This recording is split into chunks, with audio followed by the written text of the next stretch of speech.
नमस्कार दोस्तों, आपका अपना YouTube channel GK by S के अलाउट में हार्दिक स्वागत है। क्यों जाटों ने मुगल शासक अकबर की कब्र को खोदकर हड्डियों को निकालकर जला डाला?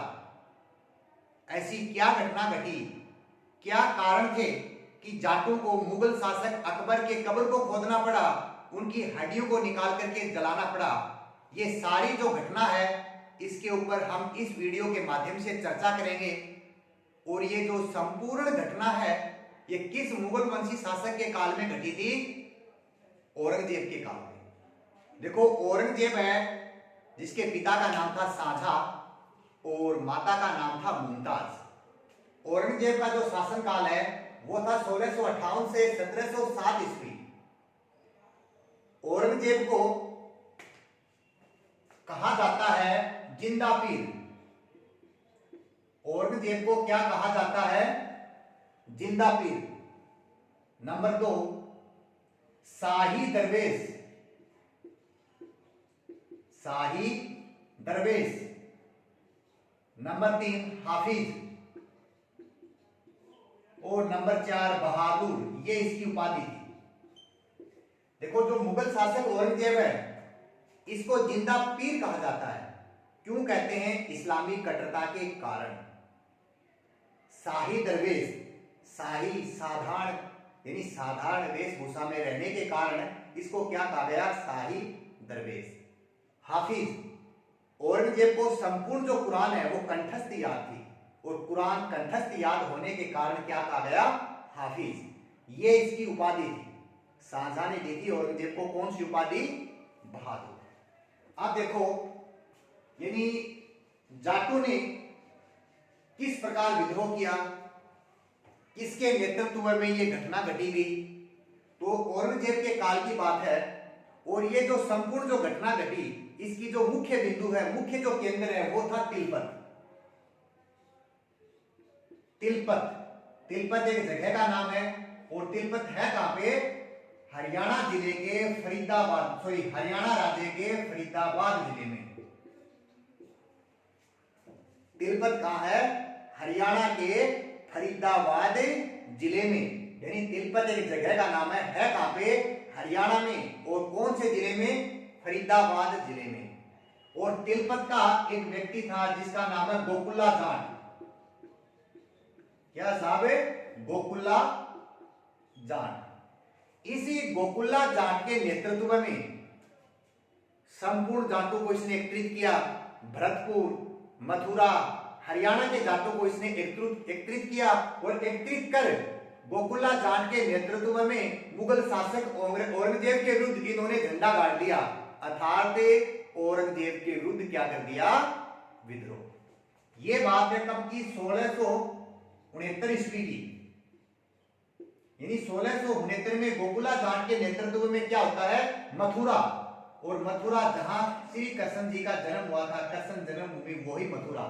और इस मथुरा में एक मुगल फौजदार था और उसका नाम था अब्दुल नबी। मुगल फौजदार कौन है? अब्दुल नबी। अब देखो क्या होता है। तिलपत जो हरियाणा के फरीदाबाद जिले में है, यहां गोकुल्ला जाट के नेतृत्व में जाट संगठित होते हैं। 1669 ईस्वी में मथुरा का जो मुगल फौजदार था अब्दुल नबी, इस अब्दुल नबी की हत्या कर देते हैं। और हत्या के बाद औरंगजेब ने अपना दूसरा फौजदार भेजा यहां और उस फौजदार का नाम था हसन अली। हसन अली खान। अब्दुल नबी जो फौजदार है इसकी हत्या कब की गई? 1669 में। किनके नेतृत्व में? गोकुल्ला जाट के नेतृत्व में इसकी हत्या कर दी जाती है। औरंगजेब मथुरा अपना दूसरा फौजदार भेजता है और उसका नाम क्या है? हसन अली। अब देखो क्या होता है। हसन अली ने जाटों के विद्रोह का दमन किया। गोकुल्ला जाट को गिरफ्तार करके इसकी बड़ी बेरहमी से हत्या कर दी जाती है। अब समस्या ये आ गई कि जाटों का नेतृत्व कौन करे? गोकुल्ला जाट की मृत्यु हो जाती है और उसके बाद जाटों के विद्रोह का जो नेतृत्व है वो करता है कौन? राजा राम जाट। कौन करता है साहब? राजा राम जाट।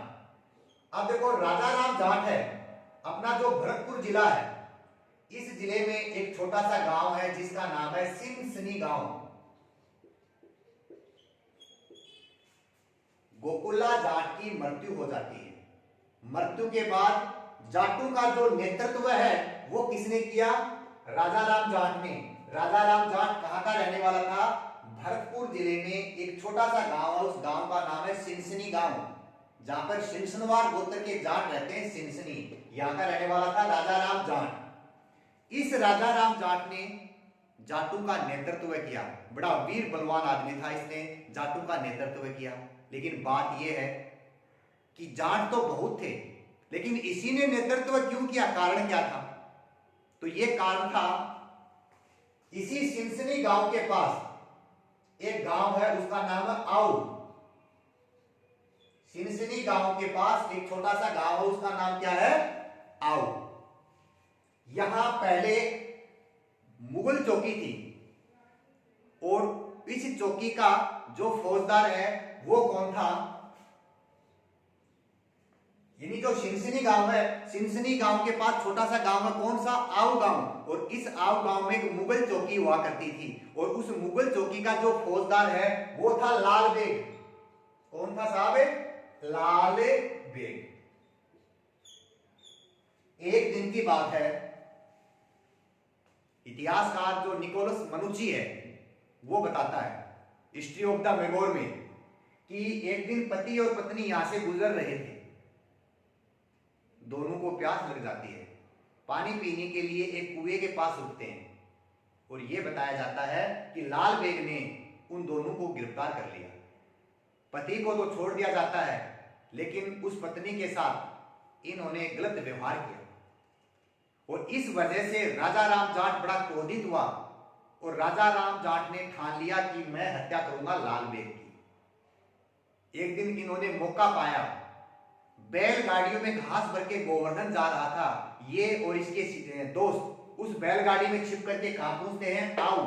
और आऊ उतर के धावा बोल देते हैं चौकी पर और लाल बेग की कर देते हैं हत्या। और इसके बाद क्या होता है कि राजा राम जाट नेतृत्व करता है इन जाटों के संगठन को, जिसमें भरतपुर है, मथुरा, आगरा, हरियाणा के जो जाट थे। अब इसके बाद घटना क्या होती है कि भरतपुर से बहुत बड़ी मात्रा में जो भूमि कर जाया करता था मुगल साम्राज्य में, मुगल कोष में, इन्होंने वो बंद कर दिया। ये हो गया आर्थिक कारण। 1679 में औरंगजेब ने दोबारा लगा दिया जजिया कर। क्या लगा दिया साहब? जजिया कर। दो जजिया कर था, अकबर ने समाप्त कर दिया था, लेकिन औरंगजेब ने पुनः जजिया कर प्रारंभ कर दिया। ये हो गया धार्मिक कारण, लोगों में बड़ा असंतोष फैला। तो आर्थिक कारण हो गया और धार्मिक कारण हो गया। अब इसके बाद घटना क्या घटती है? इस राजा राम जी के नेतृत्व में मार्च 1688, कब की बात है? मार्च 1688 को राजा राम जाट के नेतृत्व में अकबर का जो मकबरा है सिकंदरा में, उस मकबरे में जो कांसे का दरवाजा लगा हुआ था उस दरवाजे को तोड़ देते हैं और अकबर की कब्र को खोदकर उन हड्डियों को जला देते हैं। कौन? राजा राम जाट के नेतृत्व में। कब जलाई गई? मार्च 1688 को अकबर के मकबरे को खोदकर उसकी हड्डियों को जला दिया जाता है। इसके बाद क्या होता है? औरंगजेब ने अपने चाचा जफर